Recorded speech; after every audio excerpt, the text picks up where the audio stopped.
Okay, great. Firstly, it's super great to see you. I'm seeing you after what, like more than a month and a half, I guess.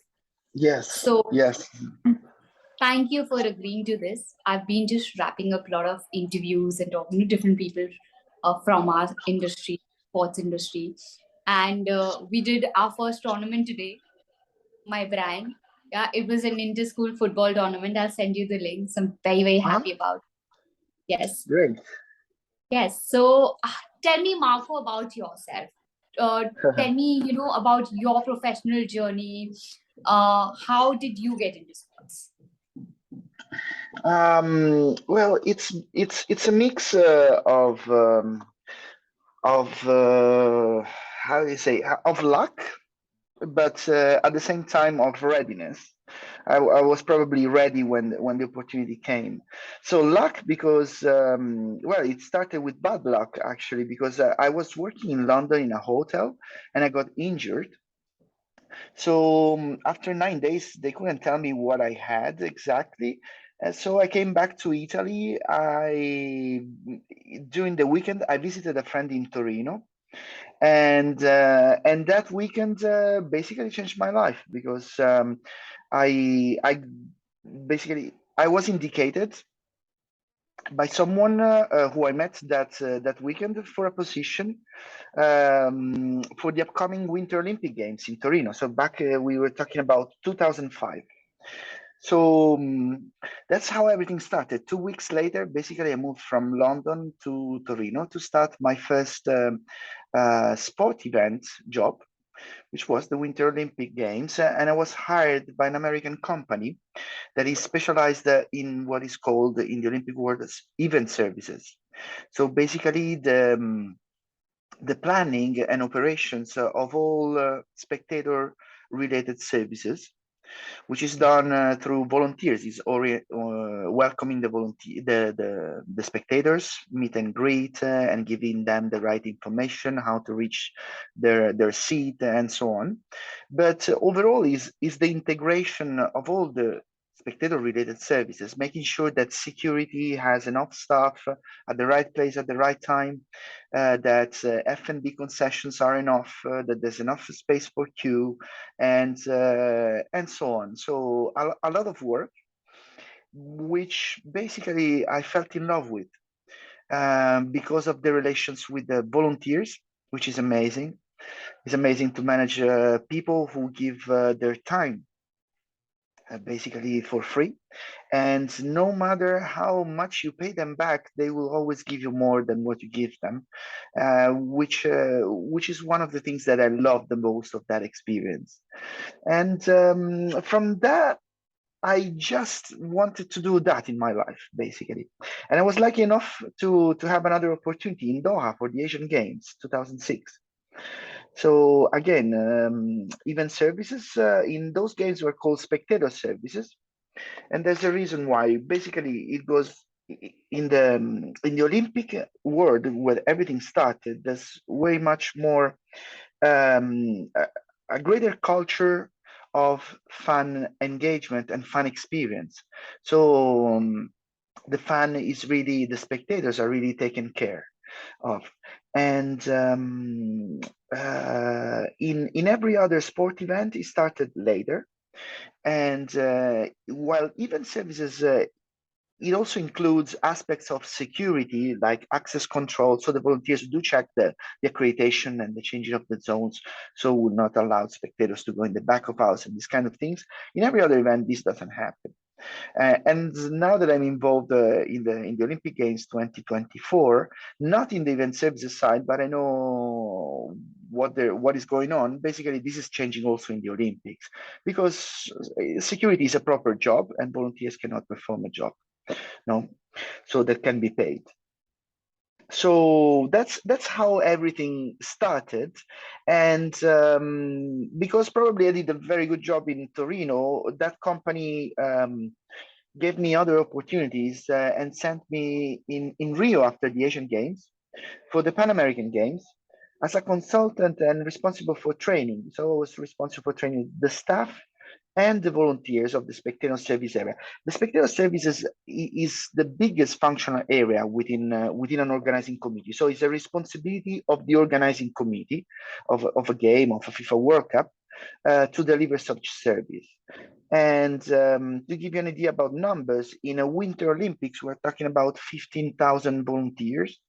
In a Summer Olympic. In a Winter Olympic, we are down to 5 to 6,000, which is approximately the same amount of volunteers you have in a World Cup. World Cup that I've been involved in, again in Brazil, since 2012 for the FIFA Confederations Cup first, 2013, and then the FIFA World Cup. And that was the very first time that spectator services was developed in football.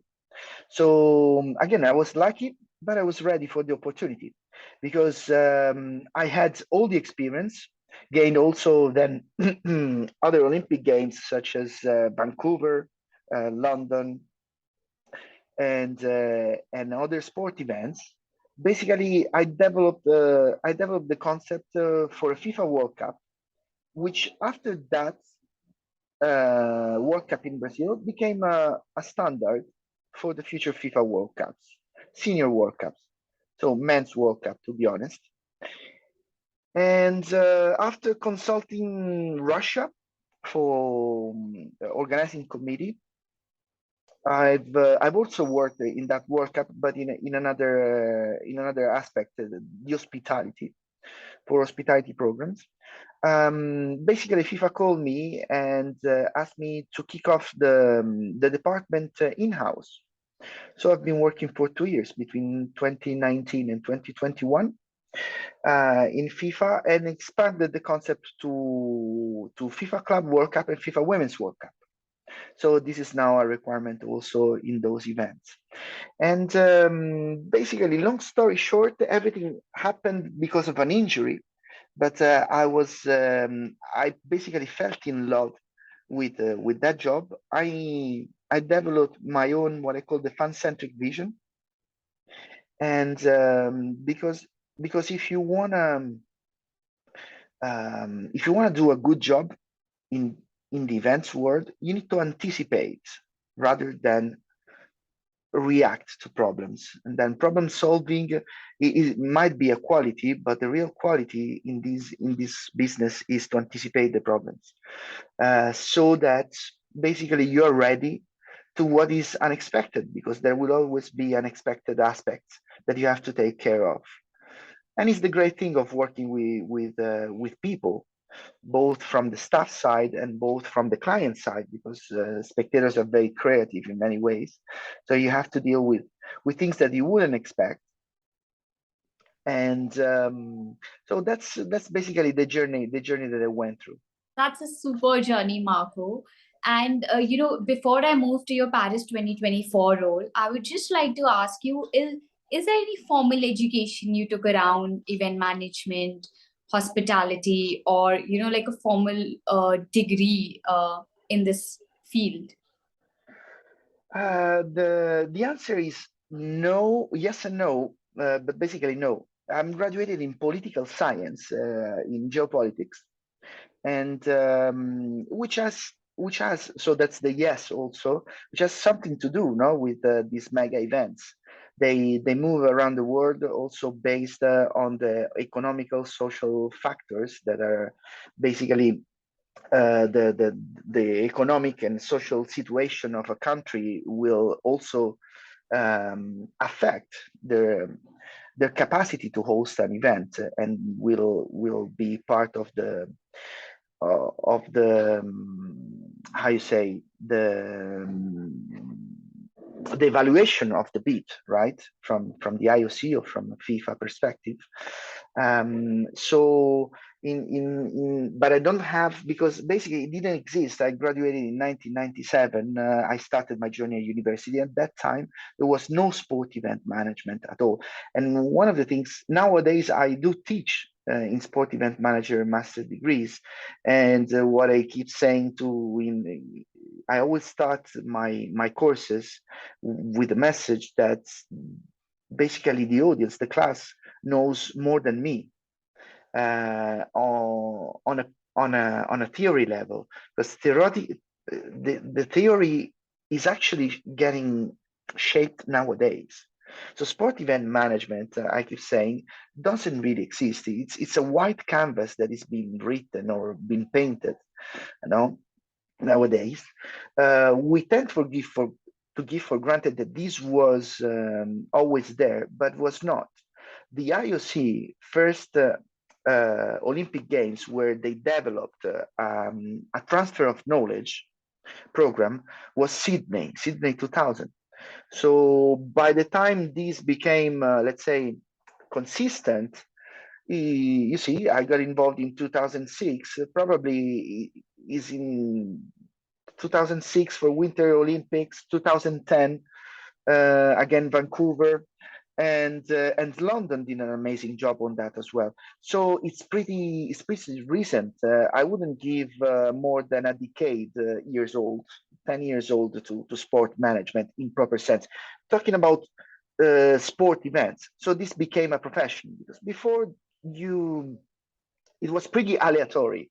No, the approach, it was very local, based on the local knowledge and local vision. Nowadays, you have experts from all over the world, which they all come from Australia, England, Italy, Brazil now, because has been hosting the last two biggest events. This is how sport management is being developed.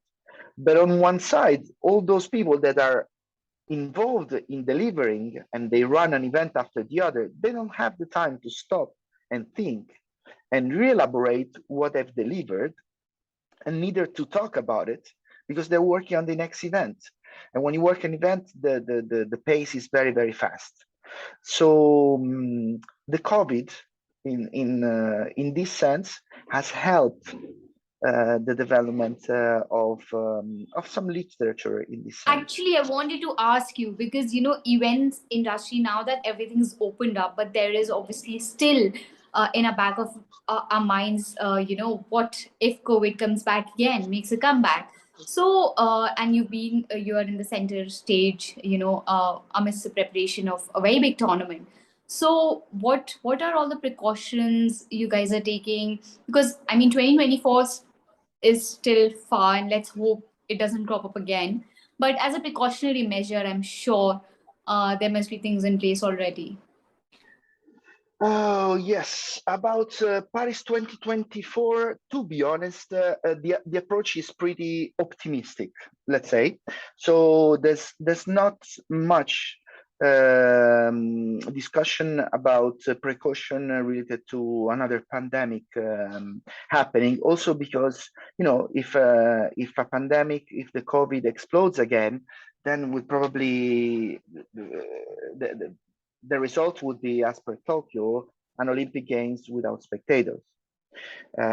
So that at the moment there's no big discussions related to that. But I can give you an example of what happened for the Euro 2020, which happened in 2021. It was postponed by 1 year, and I was involved. I'm wearing the sweatshirt of that event, and basically it complicated a lot operationally, and also affected the spectator experience, of course. The reduced capacity, the obligation of taking the test 48 hours in advance. And for us, from the staff perspective, we had to take regularly the test, and every day before the event, before match day, we had to go through PCR test as well. So it really affected also on a budget wise. We called it the COVID layout. You had to add the thermal system at the entrances. You had to add the security check on the health check. So it really complicated the planning, but furthermore the operations, therefore the spectator experience. But it went really well, I would say. We didn't have any major issue with that, fortunately, during that event. And one more question is, when you're working from an event to event, there is a sort of uncertainty as well. And I mean, anything can happen. Sometimes, there might be external issues like, say, visa issues, etc.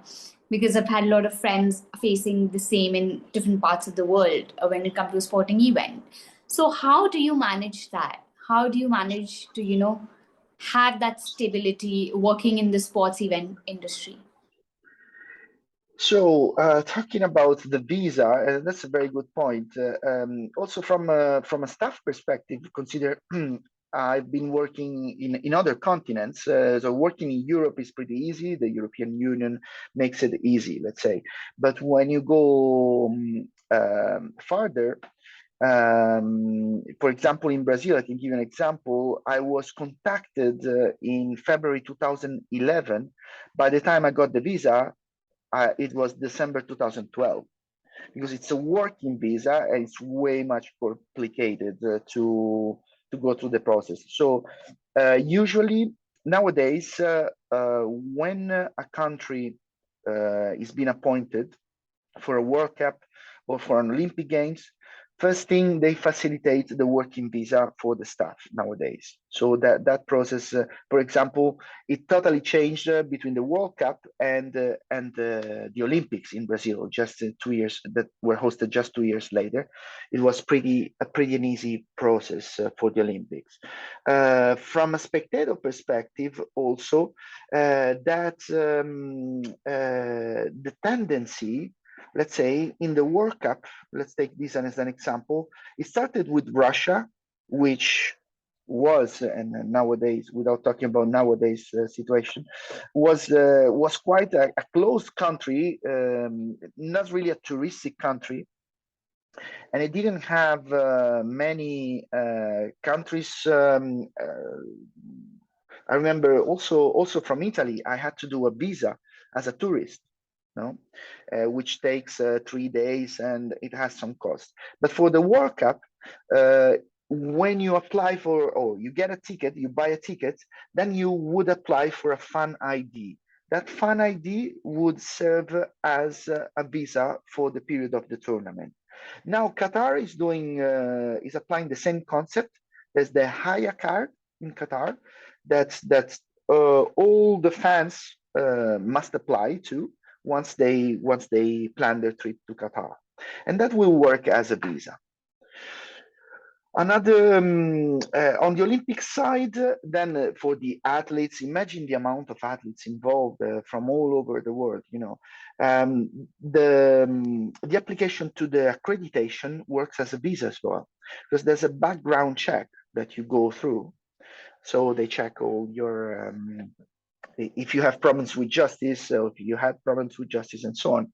This is quite a process for all the people who are accredited, so also the staff.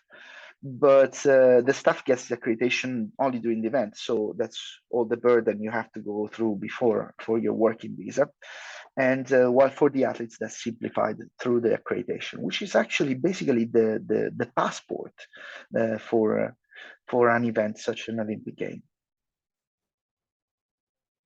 That's a very, very complicated process, and I'm sure they must see the best of the best, because obviously, when you talk about experience, you're one of the, I won't say veteran, but you're quite an experienced individual in the events industry. So, what according to you are the pros and cons, the challenges and the advantages of working in the event industry, according to you, as you have experienced it?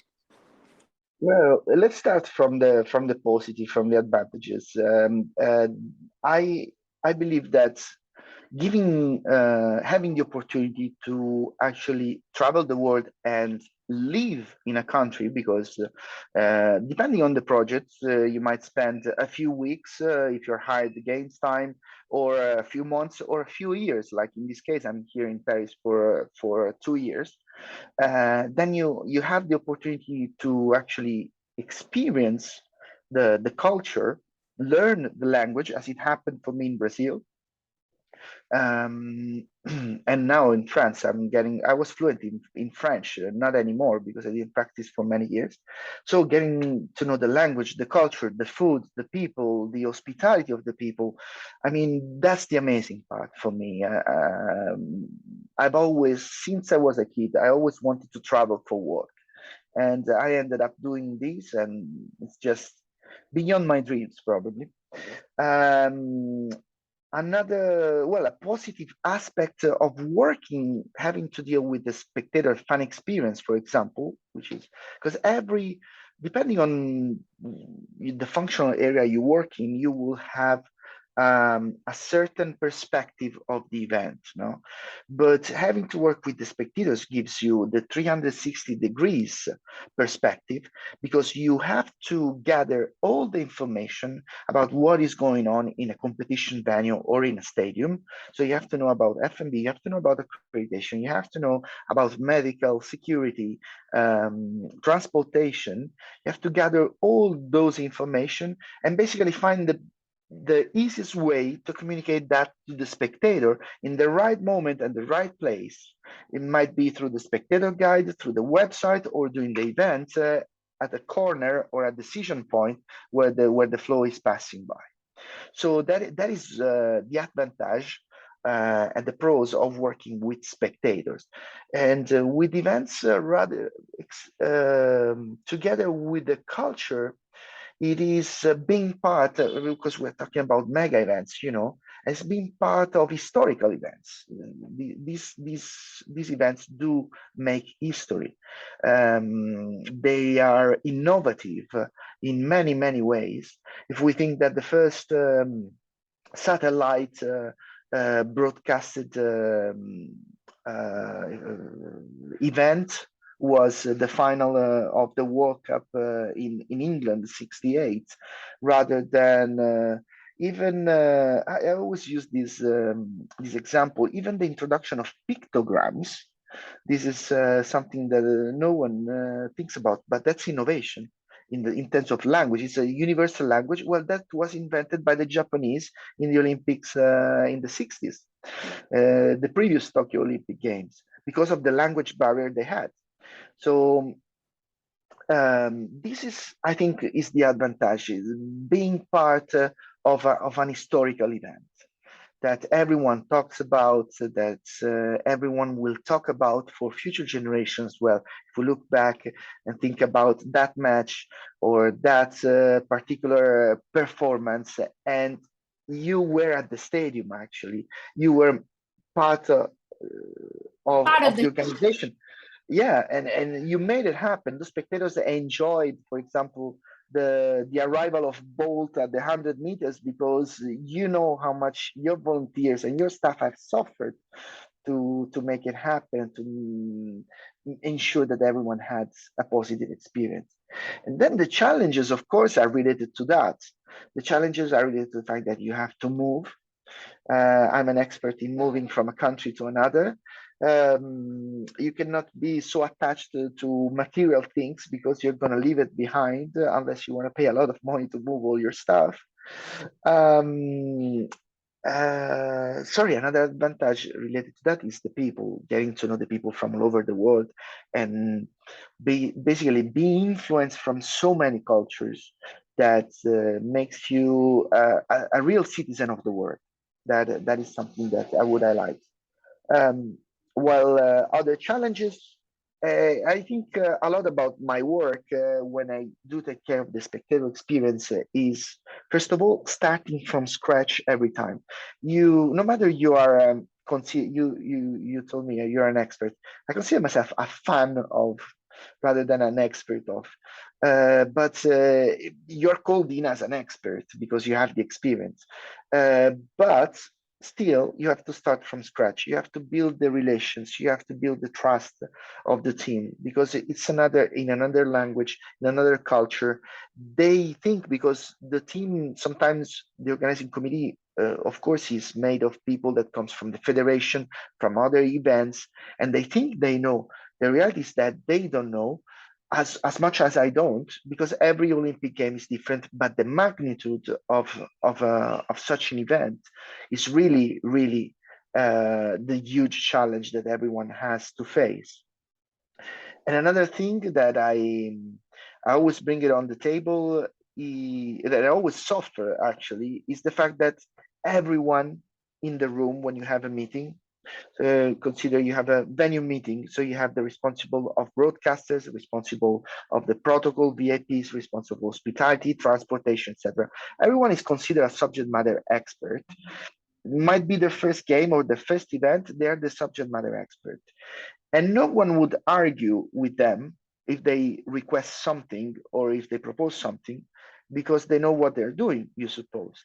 But when you, as responsible of the spectator experience, propose something, everyone argues. Why? Because everyone has been a spectator. So they think they know what is the best for the spectators, but all they are putting on the table most of the time is their own vision of being a spectator. It's not the overall, and they don't have the overall, let's say, end-to-end Understand. experience in their mind and the understanding. Yes. Absolutely, absolutely. So, what about your current role with Paris 2024? We've completely forgotten about that. So, what is your role going to be, Marco? Paris 2024, I was brought in I was hired by On Location, which is I know on basically, location. you know Location, right? I do. Is the company, American company, being appointed to deliver a new hospitality model for the Olympic Games, for the next three Olympic Games, actually. And this is the very first one. So it definitely would be the most challenging one, because when it's the first time you do something and you're adding a layer to what has been done before, so there's no transfer of knowledge related to that. And in particular, I'm responsible for the arrivals and departures in all point of entries for all guests. What does that mean? We expect to have around 150,000 hospitality guests, which will be coming from all over the world.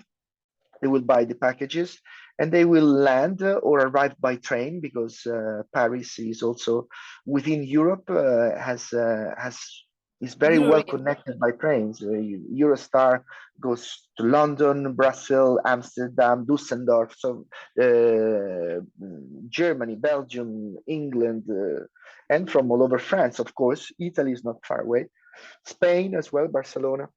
So there's many, the challenge is that there's many points of entries, and of course these guests do pay quite a certain amount of money, and the level of service has to be very high. So with my staff, I will ensure that they have the best possible experience upon arrivals, which is the first impression. That's the most important thing, no, when you get to know someone or something. And the last, when they will depart. So to ensure that the guests arrive, they get to the right means of transportation. They might have reserved a car. They might have reserved a concierge service, picking them up from the airport, from the airplane, directly to the hotel. I mean, there's plenty of services that we're going to deliver, and this is what I'm doing for the moment within the transportation and logistics department of the company. Brilliant. That's just sound amazing. And thank you so much for that great insight. I've never actually, had such a in-depth conversation around events. I mean, I've been part of two events, which is FIFA Under 17 World Cup and Hockey World Cup. But then I sort of got into the system then. Then it was just, the everyday working with the sports department, etc. But Marco, that's a phenomenal journey you've had so far, and it's very, very impressive the kind of work you've done